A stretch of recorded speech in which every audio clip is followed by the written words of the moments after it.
Hello. In today's module, I will be teaching you about the 14 principles of management and a very easy way to remember it. But first, let us know who gave these 14 principles. It was given by Henry Fayol, a French mining engineer. He is also considered as the father of administrative management. Now, it gets difficult sometimes to remember all the 14 principles, so an easy way to remember it is by using the mnemonic where a child is asking his dad, Dad, you see USSR? And the dad says, Oh, I see. Now let's see what are the 14 principles that we can use using these mnemonic. D of the dad stands for division of work. The A stands for authority and responsibility. D stands for discipline. That makes dad. Now let's see what does U stand for. U stands for unity of command. C stands for centralization and decentralization. U stands for unity of direction. S stands for scalar chain. S stands for stability of tenure. R stands for remuneration. O stands for order. I stands for initiative. S stands for subordination of individual interest to general interest. E stands for equity. And the last E stands for Esprit de corps. And that makes the 14 principles of management. Dad, you see USSR. O, I see. Now let's see each principle in a little detail and try and understand these 14 principles. So let's start with the first principle, which is division of work. Now this principle suggests that total work should be subdivided into small parts. Now in this picture, you can see that a manager is asking his subordinates to do different work. That is, he has allocated different work or divided the work into different subordinates depending on their expertise. Now each part of the work, according to this principle, should be allocated who is expert in that area of work. Now what will that lead to? It will lead to specialization. It will also help in less wastage and it will reduce the risk of getting the work not done. Now let's see the second principle, which is authority and responsibility. Here in this picture, you can see that the manager is making the subordinate responsible as well as giving him some authority to do the work.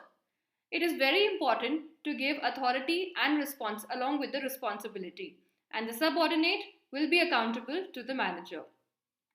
But first, let's understand what is the meaning of authority. Authority means power to take decisions, and responsibility, it means obligation to complete the assigned job on time. Authority comes from official as well as personal factors. Now let's first see what are the official factors. So official authority, it comes from the manager's position. That is the position in which the manager is there.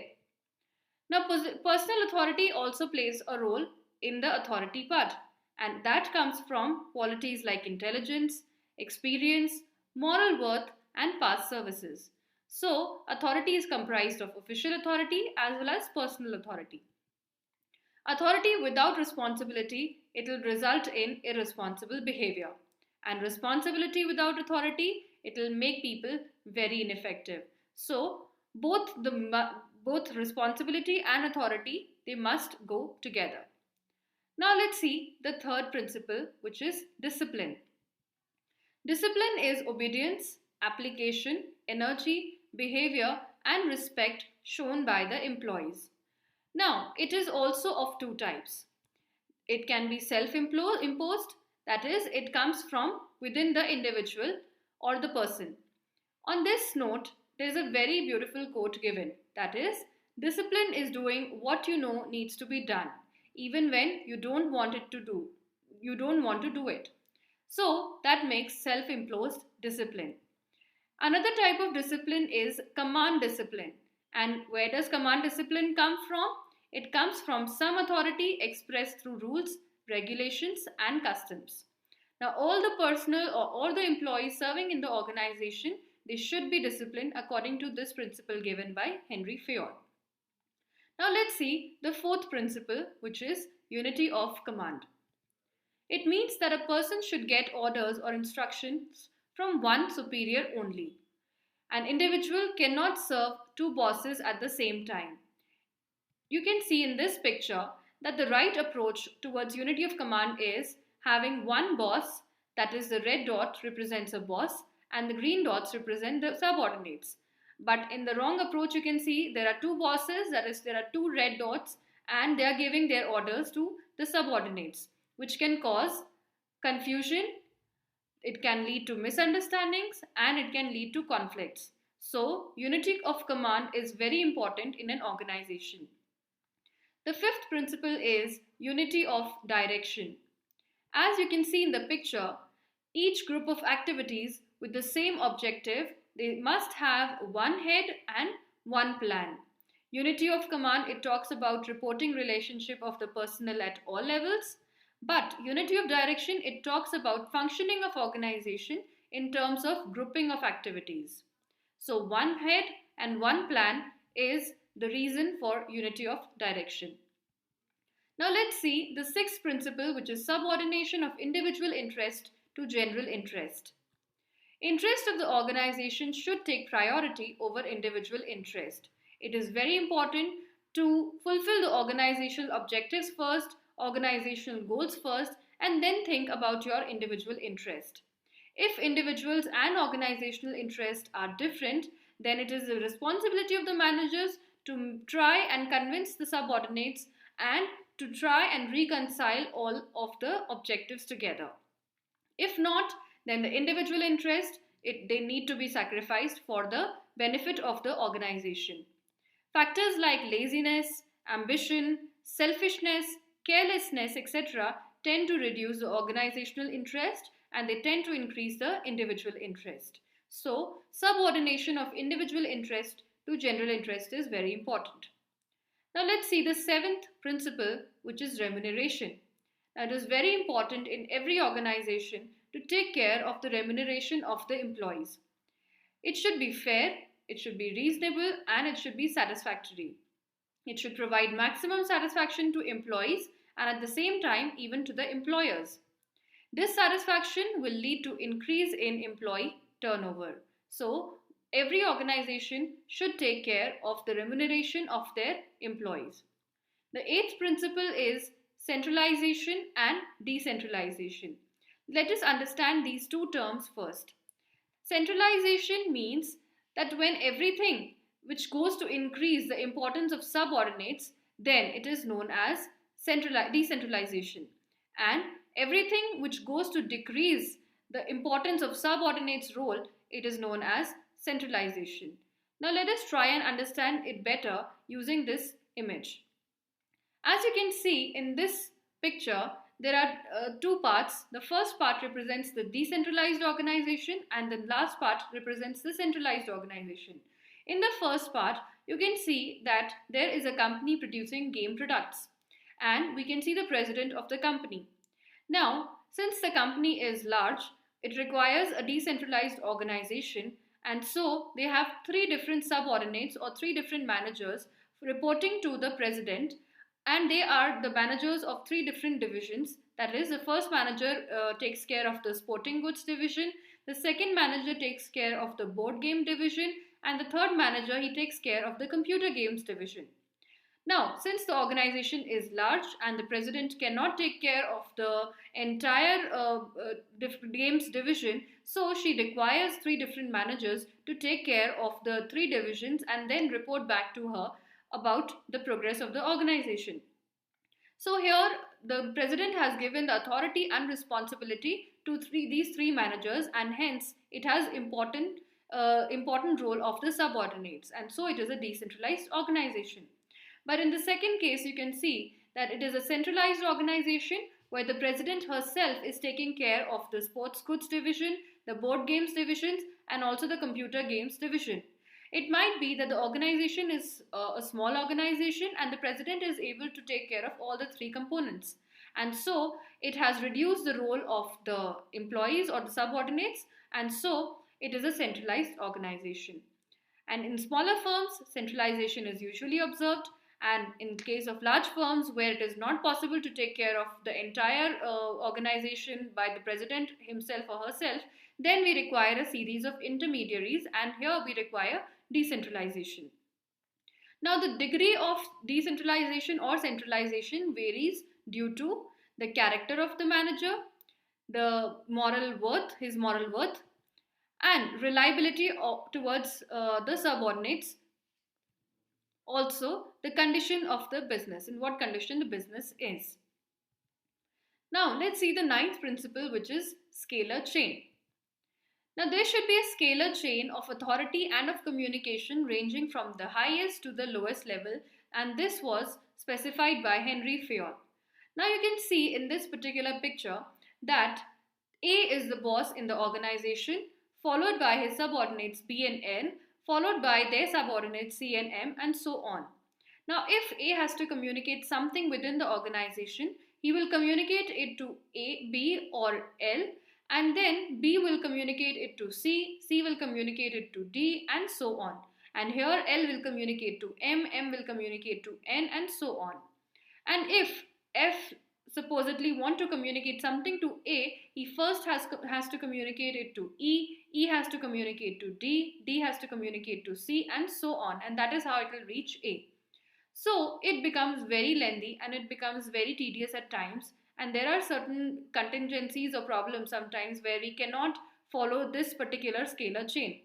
So Henry Fayol, he devised a mechanism known as gangplank, or a bridge between the two employees, supposedly F and P, where they can directly contact each other and talk to each other or discuss the issue with each other and report to their immediate boss, that is E and O. So according to scalar chain, each communication going up or coming down must flow through each position in the line of authority. Now, Fayol, he suggested the concept of gangplank, where the scalar chain, it can be short-circuited in special cases where rigid following of the scalar chain can get detrimental to the organization. So, it is important to remember that gangplank, the concept of gangplank was given by Henry Fayol in the case of scalar chain. Now let's see the next principle, which is the 10th principle, which is order. Now this principle, it relates to the arrangement of things and as well as people. Now there should be a place for everything, and everything should be in place according to this principle. Likewise, right man should be in the right place. Bigger the organization, more difficult is the order. Now let's move to the next principle, which is equity. But before explaining the principle equity, it is very important to understand what is the difference between equity and equality. Let's have a look at this image. Here you can see that there are three boys who would like to enjoy a match, but the height of all the three boys, it is very different. The first boy is tall enough, the second does not have a good height but he can still watch the match, and the third one is a short one. Now if equality is followed, then all the three boys will be at the same level. But as we can see that the first boy does not require this particular level or a heighted level. He can watch the match even without this level. And the third one, that is a small boy, he is still not able to watch the match in spite of the level that has been provided to him. So equality sometimes does not work in an organization, and it is not possible to treat all the employees equally for their benefit or for the organizational benefit. So it is important to follow equity, wherein you can see that the tall boy has given his level to the short boy, and now all the three boys are able to watch the match. So equity is a combination of justice as well as kindness. It is equity in treatment and behavior. It is liked by everyone, and it brings loyalty to the organization. Now, it is very important to understand its application, because equity can only be applied when you have a good sense, when you have some kind of experience, and you have good nature. So that was the concept of equity, and how is it different from equality.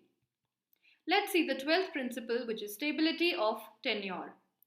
As you can see that no employee should be removed within short time. Because if you remove an employee in a very short time, he does not get enough time to understand the organization, its objectives, its goals, and so stability of tenure is very important. There should be a reasonable security of job which should be provided to every employee. Unnecessary turnover or unnecessary removal of employees is very bad for the organization. And stability of tenure is important to get employees accustomed to new work and succeed in doing well. Let's see the 13th principle, which is initiative. Managers should encourage their subordinates to take initiative, that is, to take lead, and within it should be within the limits of authority and in the limits of discipline. Initiative is concerned with thinking out and execution of a plan. It encourages energy and zeal within the subordinates, and so managers should encourage initiative. Let's now look at the 14th and the last principle, that is Esprit de Corps. Now, Esprit de Corps is a French word which means union is strength or team spirit. The managers must always encourage esprit de corps among his employees because no individual employee can survive or be beneficial for the organization. It is always the team effort or the group effort. So every employee in the organization must consider himself as a part of a team and try to achieve the team goal because team contribution is always better than individual contribution. It basically follows the synergistic effect. I hope you enjoyed this video and thank you for watching. Please like, share and subscribe if you liked or understood the principles, the 14 principles of management, and if you think that it was a very easy way to learn it.